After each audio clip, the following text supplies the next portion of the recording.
Hello everyone, আসসালামু আলাইকুম। সবাই কেমন আছেন? আল্লাহর রহমতে আমি অনেক ভালো আছি। আপনাদের সম্মুখে আসলাম তালিম আর তারার কিছু কথা বলার জন্য। তারা আর তালিম এখন কোথায় আছে সবাই জানতে চাইছিলেন। ওরা এখন মানিকগঞ্জে আছে।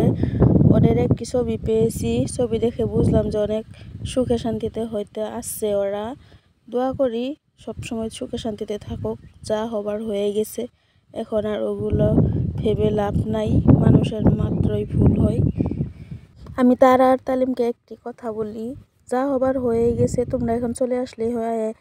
সালাম ভাই এবং শম্পা আপুকে ক্ষমা চাইলে তো হয়, ওরা তো মাফ করে দেবো। ওরা অনেক ভালো মনের মানুষ। ভালোবাসার আবেগ বেশি দিন থাকে না, আবেগের মায়াই জীবন চলে না। আবেগটা হলো ক্ষণতে গিয়া, আজ ভালোবাসছে ওইটাই ওর মনের আবেগ, তাই চলে গেছে। কিন্তু কাল তো সুখ না হতেও পারে। শম্পা আপু আর সালাম ভাই কত ওকে আদর করেছে। দেখেন তারার জন্য সালাম ভাই 30 লক্ষ টাকা জমিয়ে রাখছে। নিজের ভাইও কি করবে এরকম? তাও তারা না ভেবে না চিন্তা করে চলে গেল। এখন তারা বুঝবে দিন কিভাবে যায়। শম্পা আপু নিজের বোনের মতন দেখতো ওকে, নিজে যা পিনতো তাই কিনে দিত, গহনাপাতি সব গড়ায় দিয়েছে ওকে। তাও তারা কিছুই বুঝলো না। তারা ওর নানিকেও কষ্ট দিয়ে চলে গেল। দেখেন সবাই, তারা তো সহজ সরল মেয়ে, ওইও তো একদম ফুলের মতন মেয়ে, ওরও তো কোনো দোষ নাই। ভালোবাসার আবেগে পড়লে সবাই এরকম করে। সবারই সবারই ভাবা উচিত ছিল, কারণ তারা তো একদম ছোট্ট, ওর তো বয়স হয় নাই, কেবল স্কুলে পড়তেছে, কলেজেও যায় নাই, মেট্রিকও দেয় নাই। তাও তারা এইভাবে যাওয়াটা ঠিক হয় না। এখন কি করবেন? সালাম ভাই, চম্পা আপু তো অনেক কষ্ট মনে মনে। ওদের আয়াত তো একদম অনেক সময় মিস করতেই থাকে। সব ভিডিওতে দেখি খালি তারা আন্টি করতেই থাকে। 30 লক্ষ টাকা জমায় রাখছে, কারণ তারাকে ভালোভাবে বিয়ে শাদি দিবে।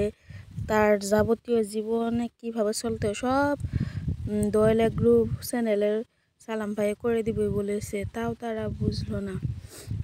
কি করবেন? নসিবে থাকলে তো আর ফালাই দেওয়া যায় না। কিছু মানুষের নসিবও থাকে, আরও কিছু নিজেও ডেকে আনে, নিজের হাতে নিজের জীবন নষ্ট করে। একদিন বুঝতে পারবে তারা যে কি করলাম আমি। সালাম চম্পা আপুর সাথে বেইমানি করলো, ওর মনে তো অনেক, একদিন ভাববে, তারাও ভাববে মনে মনে। এখনই হয়তো ভাবতাছে, তারাও একদিন আবারই চলে আসতে হবে। সালাম ভাই আর শম্পা আপুর কাছে আপনারাও চিন্তা করবেন না, সব সময় দোয়া করেন। যা হবার হয়ে গেছে, বিয়ে তো মানুষের জীবনে একবারই হয়, ওরা যাতে সুখী হয়, সুখের সংসার করুক।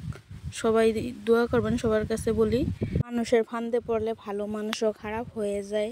তারা হয়তো কোনো দুষ্ট চক্রের সাথে পড়েছিল, তাই খারাপ হয়ে গেছে।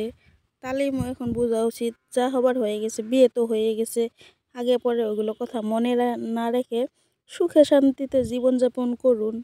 আবারই ওদের কাছেও ফিরে আসুন, ভুল হয়েছে ক্ষমা চান, তাহলে আপনাদের সুখ হবে। বা সালাম ভাইও বুঝবে, যা ওগর ভুল যদি ক্ষমা চেয়েছে, যদি এখন মাফ করে দেওয়াই উচিত হবে। আমি আশা করি ওরা কোনো সময় খালি হাতে ফিরাবে না, কারণ মাফ করে দিবেই। ওরাও তো অনেক বুঝেন, জীবন তো কারো জন্য থেমে থাকে না, সবারই একদিন চলে যেতে হবে এই দুনিয়া ছেড়ে। তাই কারো মনে কোনো দুঃখ না রেখে সবাই আগের মতন হয়ে যাবেন, হয়ে মিলাপিটি চলেন, আবারই দেখবেন আগের মতনই হবে।